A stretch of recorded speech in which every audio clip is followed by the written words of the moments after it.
Well, Nebraska wrapped up their final practice here of the spring before Saturday's red-white spring game, and head coach Scott Frost addressed a major injury that happened here this past week. It was a non-contact injury to freshman tight end Thomas Fidone, who will now be out for the foreseeable future with the hope to return sometime in the middle of the 2021 season. Yeah, Thomas had a non-contact knee injury. Just unfortunate play, just kind of a nothing play, and went down, and he's going to get surgery tomorrow. So we feel terrible for him, but he's in a good place and going to work to get back. Yeah, I think the best chance would be to get back toward the middle of the season and play some games down the stretch. Thomas is a super talented guy. Gosh, he cares as much as anybody out there. So put those two things together, and it's going to lead to good places. He's a lot like all the other freshmen that should still be in high school that are here right now.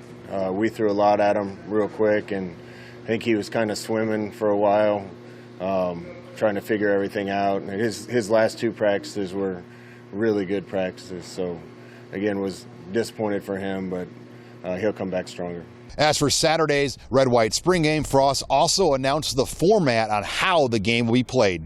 We're going to have a full game with two teams. First half's going to be thud, and we're going to let a lot of the old guys play. Second half, we're going to leave a lot of the young guys out there, and the second half's going to be live and tackle to the ground. So that's kind of the format we landed on. It's going to give us a chance to get some more work out of our veterans and then get some live reps for our young guys. You get the sense there's been a lot that's come out of this spring for Nebraska, just not having a spring a year ago on top of not having a traditional fall camp. It's been physical, but that physicality has been needed. Yeah, we've been going around and around on it. We've had a physical spring. We needed it. We haven't had a real spring ball in 2 years, and we need to make up for some lost ground. So we've had a physical spring. I've asked a lot of the guys, and they've given it to us. We've had, I think, a couple times up to 43 guys on our injury list with everything from a couple big ones to tweaks and sprains and bumps and bruises. So we're a little beat up, but we expected that with the type of spring that we had. As for the coaching setup for Saturday, Frost will have things a little bit different as well. It's going to look a little funny. We're going to put Coach Chins and Coach Lubick up in the box, and they're going to call the game on both sides for both teams.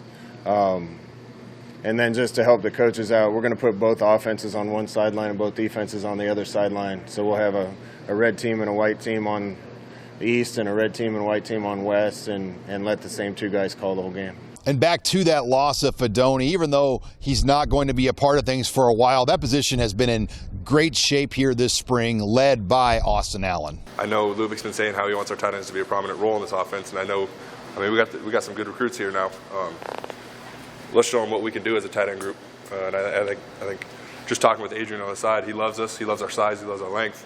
I think he's going to take advantage of that more, which is nice to hear, not just from the coach, but from the quarterback who's actually running the offense. It'll be good to see, and hopefully we showcase that a little bit this Saturday. One position, though, with a lot of questions remains Nebraska's running backs. Yeah, we got talent in the running back room. Those guys have all missed a couple here and there, most of them, couple practices. So really looking for somebody to step forward and take that position. We got a lot of good candidates that have all done a lot of good things. But we're going to let those guys play the whole game. So they'll get the first half thud, and we'll leave those guys and let them play in the second half and live. And been impressed with that whole group. Just looking for somebody to come out of that pack and be the lead dog for us. One of the deeper position groups that's come out of this spring for the Huskers is the defensive line, where you've seen guys like Damian Daniels make a big jump. This whole spring, I've been focused on my body and everything, and I lost 15 pounds, so it's been a good spring for me, I feel like. Yeah, you look cleaned up. Well, does it feel that way out there? Yeah, it feels a lot better. 15 pounds. So what are you at now? 315. What were you at, like, at your highest point when you were At Nebraska? Yeah. 340. And overall, Tony Tuioti likes the direction of where his guys are heading. Yeah, well, I feel good about 6. The player that I think that's going to contribute a lot that people haven't seen yet is going to be Colton Feast. I really like him. I really like how he's grown up within how we want to play defensive line, and he's been really awesome. He's improving since day one, but really excited about seeing his growth and development so far. Also have young guys like, I think Raquan Buckley did a good job in spring growing. Nash did a really good job, had a really good practice today, improving. Marquise Black. So the young guys have done a lot of good things that I'm really excited about. And finally, there will be a number of recruits in Memorial Stadium here for the red-white spring game, but unfortunately, because of the dead period, there's really not a lot Frost and his team can do. Strange times, there's not a lot we can do. We want to get as many recruits to Lincoln, Nebraska as we possibly can. Said it a bunch, but when we get people here, we got a great chance of getting them, and spring game gives them a chance to come see the atmosphere and see town. Wish we could do more with them, but can't do anything with kids that come to town until June. Kickoff for Saturday's red-white game is set for 1 p.m. and it can be seen live on the Big Ten Network. Reporting with the Nebraska football team in Lincoln, I'm Sean Callahan of HuskerOnline.com.